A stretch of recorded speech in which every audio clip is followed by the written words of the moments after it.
से आवेदन भी लेंगे हम।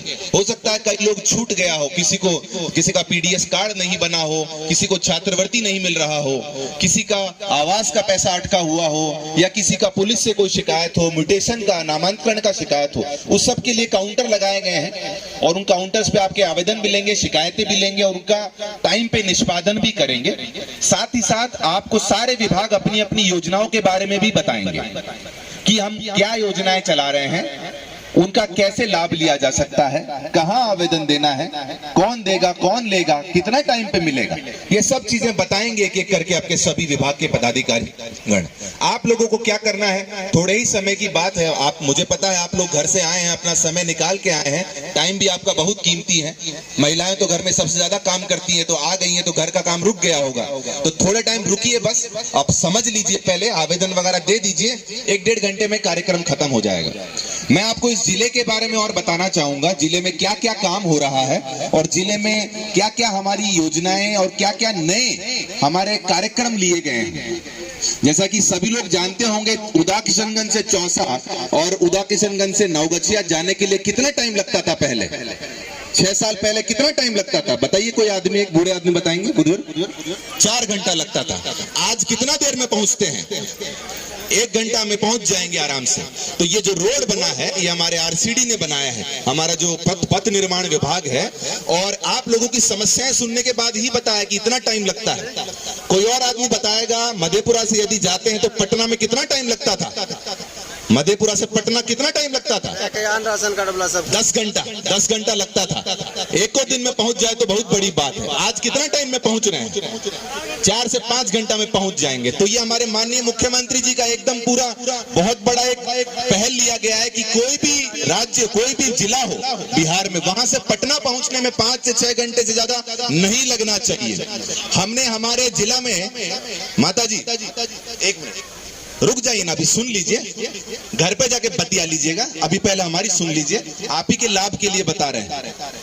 तो मिशन मार्ग जो हमने चालू किया है जिला में, मधेपुरा में, उसमें जितना भी हमारा राष्ट्रीय मार्ग है, एनएच आपने देखा होगा 106 जो मधेपुरा से यहाँ आ रहा है उदा किशनगंज, उसकी हालत पिछले 6-7-8 महीने में कितना खराब था, अभी बहुत ठीक हो गया है और दिसंबर तक इसको पूरा कर देंगे। दिसंबर तक ये पूरा हो जाएगा, बस एक पुल बचेगा, पुल के ऊपर से आप जनवरी-फरवरी से निकल जाइएगा तो आप उदा किशनगंज से मधेपुरा पहुंच जाएंगे आधे घंटे में आराम से। जहां पहले 2 घंटा लगता था, 1.5 घंटा लगता था। हमारे यहाँ पे ग्रामीण कार्य विभाग है, RWD, वो छोटी छोटी सड़कें बनाता है। क्राइम रोड आपने सुना होगा, वो उन्होंने बनाया है और भी अंदर की सड़कें बनाता है। तो हमने उनको बोला है कि जितना भी पंचायत की सड़कें हैं जिसपे कि बड़ा बड़ा वाहन चलने लग गया है, उसको ले लीजिए RWD में, जिससे कि और चौड़ा हो जाए और पक्का हो जाए। तो इन्होंने बहुत सारी रोडें ली है और भी रोडें लेंगे, आप लोग बताएंगे तो उस हिसाब से और भी रोडें लेंगे। फिर RWD की रोडें जो है उसको और बड़ा कर दें तो RCD में रोडें लेंगे, तो उसके लिए भी प्रस्ताव ले लिए गए हैं। ये एक जिला में मिशन लिया गया है कि जितना भी हमारे पंचायत भवन है, स्कूल है, अस्पताल है, सरकारी भवन है, बड़े टोला है, वो छूटने नहीं चाहिए सड़क से, वहां तक सड़क पहुंचना चाहिए। क्योंकि जब तक आदमी के पास सड़क नहीं पहुंचेगा वो आ नहीं पाएगा, जा नहीं पाएगा, पुलिस टाइम पे नहीं जा पाएगी, हमारे पदाधिकारी नहीं जा पाएंगे, आप लोग भी नहीं आ पाइएगा। अब ये तो आने जाने की बात हो गई। अब आपको आने जाने की समय को आपको बचत करने के लिए सरकार ने पंचायत सरकार भवन बनाए हैं। ये क्यों बनाए हैं? ये इसलिए बनाए हैं कि यहीं पे ब्लॉक की सुविधाएं आपको मिल जाए। लोक सेवाएं जो हैं, आप सभी लोग जानते हैं कि जाति आवासीय प्रमाण पत्र बनाने में कितना टाइम लगता था पहले वो आप आवेदन देते थे, महीना में उसका जांच होता था, 2 महीना में मिलता था। आज पूरा 10 दिन का टाइम है, आप आवेदन एक बार दे देंगे, जांच करके 10-15 दिन में आपको मिल जाएगा। और नहीं मिलता है तो उस पदाधिकारी पे दंड लगाते हैं, उस पे फाइन लगता है। जाति प्रमाण पत्र हो गया, आवासीय प्रमाण पत्र हो गया, इन सब का टाइम फिक्स है। बिहार ऐसा राज्य था जो पूरे देश में सबसे आगे बढ़ चढ़ के उसने अधिनियम लागू किया। 2011 की बात है, उसको देख के राजस्थान ने 2015 में लगाया, उसको देख के छत्तीसगढ़, उड़ीसा ने 17-18 में लगाया। तो हमने एक नींव स्थापित की है, दूसरे राज्य देख रहे हैं। इसके साथ ही लोक शिकायत निवारण अधिनियम, आप लोग शिकायत वगैरह करता था, पर्चा वगैरह लेके जाता था, पुर्जा डालता था, उसका शिकायत का क्या हो रहा है कुछ पता नहीं होता था। अब लोक शिकायत निवारण अधिनियम बन गया है। तो 2016 में ये चालू हो गया। इसमें क्या है, इसमें अनुमंडल लेवल पे और जिला स्तर पे पदाधिकारी बना दिए। वहां पे आप जाएंगे, आपका आईसीडीएस में लाभ नहीं मिल रहा है, छात्रवृत्ति नहीं मिल रहा है, पोशाक राशि नहीं मिल रहा है, तो आपको स्टूडेंट क्रेडिट कार्ड का पैसा नहीं मिला, आपको आपूर्ति के अंदर आपका राशन कार्ड नहीं बना, आप जाके शिकायत कर सकते हैं, ऑनलाइन भी कर सकते हैं। वहां पे पदाधिकारी उस कार्यालय के आदमी को बुलाएंगे और आपको भी बुलाएंगे, आपने क्या कागज दिया, क्या नहीं दिया और उसने क्यों काम नहीं किया। 60 दिन के अंदर उस समस्या का समाधान हो जाएगा। यदि फिर भी नहीं होता है तो अपील कर सकते हैं जिला में, वहां भी नहीं होता है तो हमारे यहाँ पे अपील होता है।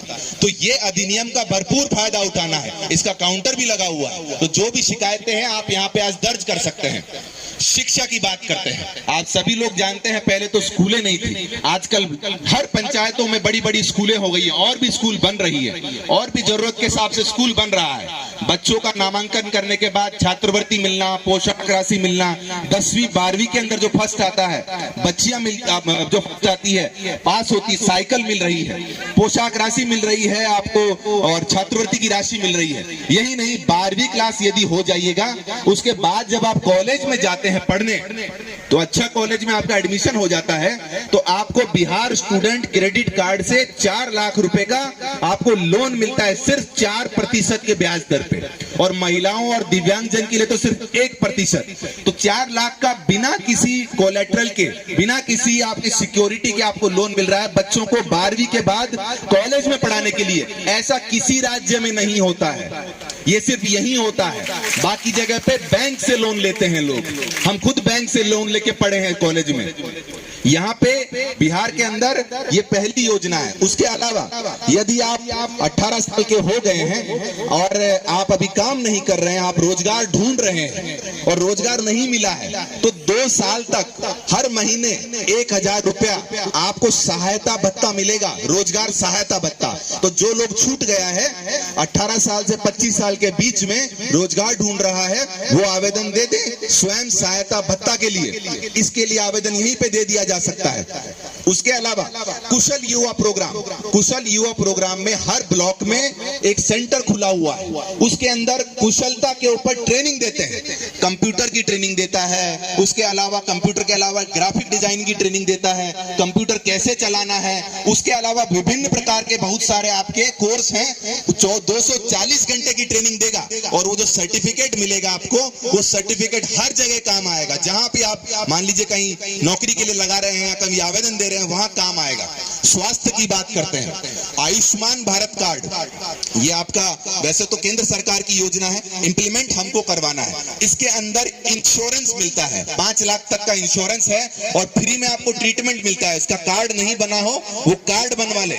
हमारे जिले में पीएचसी और सीएचसी पहले था ही नहीं, 2005, 6, 8 की बात करें तो। अब आपके यहाँ पे 13-15 पीएचसी हो गया, सीएचसी हो गया है, एपीएचसी हो गया है, एचडब्ल्यूसी हो गया है। हमारे जिले ने अलग से पहल लिया है, पहल ये लिया है कि पीएचसी सीएचसी जितना भी है उसको सबसे पहले तो रोड से कनेक्ट करना है। रोड का कनेक्टिविटी होना चाहिए कि वहां पहुंच जाए आराम से लोग, वहां एम्बुलेंस सही ढंग से चले, आपका पूरा अंदर साफ सफाई ढंग से हो, लेबर रूम हो गया, आपका वार्ड रूम हो गया, डॉक्टर टाइम पे आए, हमारे कर्मी टाइम पे आए, जीएनएम एएनएम टाइम पे आए, पंखा कुर्सी ये सब कुछ लाइटें वगैरह सब सुदृढ़ हो। इसके लिए मिशन कायाकल्प चलाया गया है, वो अक्टूबर-नवंबर तक पूरा हो जाएगा। आपके पीएचसी सीएचसी जितने हैं उसमें आपको सारी सुविधाओं का लाभ मिलेगा, आपको सदर अस्पताल जाने की जरूरत नहीं पड़ेगी।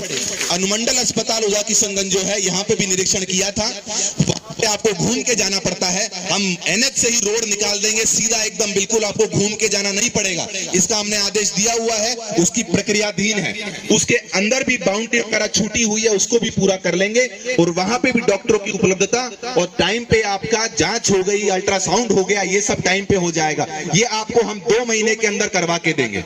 उसके अतिरिक्त कृषि की बात करते हैं, आप खेती बाड़ी करते हैं सभी लोग ना। अच्छा, महिलाएं आई हुई है तो हम जीविका की बात करते हैं। जीविका से कितना महिलाएं जुड़ा हुआ है, हाथ खड़ा करेंगे।